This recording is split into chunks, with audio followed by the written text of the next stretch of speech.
Hi friends, hope you're doing well. Well, today I'm going to show you how I plant potatoes. It is the middle of July. It's pretty hot in South Florida. There is a lot of rain, but I'm going to see if I can try to plant these fingerling potatoes because I found these in my pantry. And you know what happens to a lot of us. We put potatoes in there, we forget about them. So I just want to see if I can grow these potatoes in a container on my back porch patio, which is also covered. I do get sunlight. I know potatoes need at least 6 to 8 hours of sunlight, so it will definitely get 6. We'll see what happens. I know it's like super hot here, but I'm going to try it. Just try and see what happens. And I will definitely update you on that. And I'm just going to show you what I do to plant these potatoes. By the way, that's Ricky and Randy down there. They're enjoying their bananas together. They are a couple. They have been together for 7 years, and they're my little helpers. So let's get started. So potatoes need a well-draining soil, but they also are pretty heavy feeders. So what I'm going to do is I'm just going to use what I have on hand. I'm not going to go to the store and buy extra stuff because that's just not, I guess, how life is sometimes. You just got to improvise and use what you have. So fortunately, I do have some perlite. You can use perlite or vermiculite, which is going to help aerate the soil so it doesn't stay moist and damp. So I'm going to mix that in equal parts with some potting mix. I'm going to mix the vermiculite in equal parts with the potting mix. I do have some mushroom compost, and I'm going to mix that in. That's going to kind of be like the feed for the potatoes. If I did have some crab meal, I would add that to it. In South Florida, we have an issue with nematodes. You can get one. You can get them in your garden beds, and it's just horrific. I have a garden bed right now that I'm working on getting rid of the nematodes, but I digress. Let's get to the potatoes. So I'm going to use, this is pretty wet. This has been outside the bag, so it did get a little moisture from the rain. It rains every day here, just about, and we need it because June was terrible. Usually May and June, we have a lot of rain, and we did not have any rain in May and June. It was just so bad. The Everglades, which I'm pretty close to, they were so dry, and we were just praying for rain. So now we're getting it, which is great, but we're used to it. So you want to make sure that put the soil in.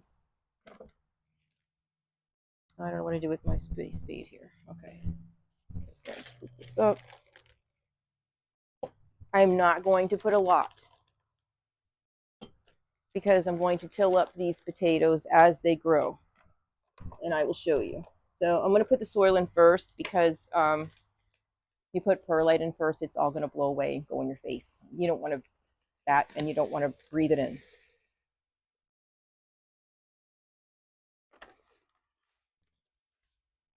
Still have to be careful. And I'll show you because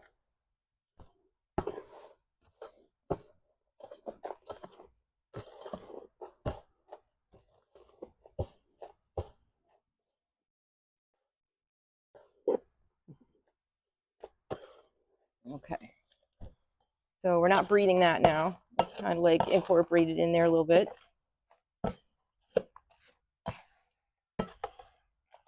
It's a late afternoon, so you may see Ricky and Randy, my tortoises, walking around. They keep me company.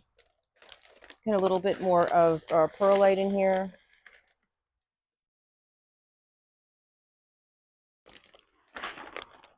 Mix that in.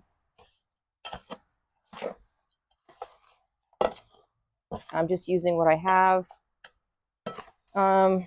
You can use cocoa coir instead of peat. Please don't use peat. It's really not sustainable to use peat. It's just so hard to harvest, and it really does put a number on the area where they are harvesting the peat. It just takes so long to actually form. All right, now I'm going to add in a couple chunks of the mushroom compost.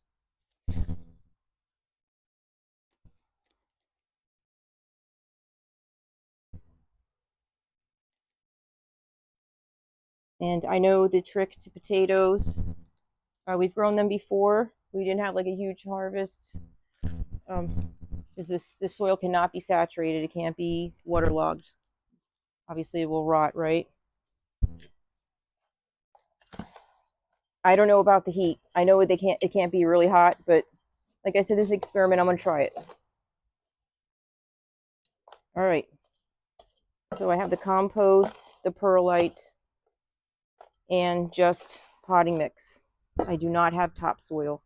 But I guess if you did have topsoil, you could just add more perlite. Shouldn't have to.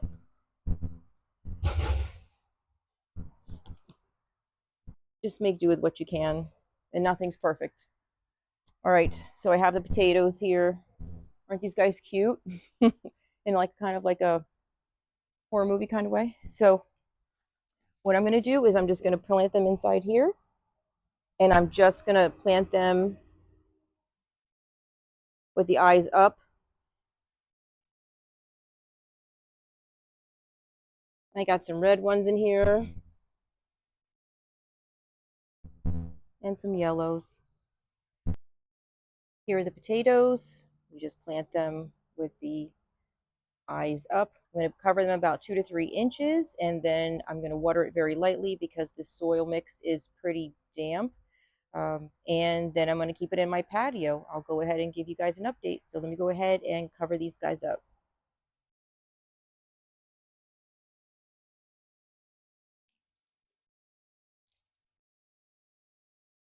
Soon as they start sprouting through and the leaves start coming through, I'm going to keep hilling it up and keep adding gradually a mixture of the perlite, the compost, and the garden mix, the potting mix. So what I'll do after I finish this, I'll go ahead and make a pot of it already pre-mixed. So as I walk by and I see the pot and I see the plants growing through, then I'll just, the mix is already pre-made, and then I just go ahead and add to it. And then hopefully we'll have some potatoes maybe by November. So we'll just see what happens. You know, it's always good to experiment and see what you can do in the garden. That's why you're here. You're out here to have fun and see what can be done. Thank you so much for watching. See you next time. Bye-bye. Woohoo, Randy. Randy's in the car wash. Randy's a little dry. There you go, baby. Ooh. What? Oh, you like that? You're such a good boy. You're such a good boy, Randy. Here we are 8 days later. They look a little leggy.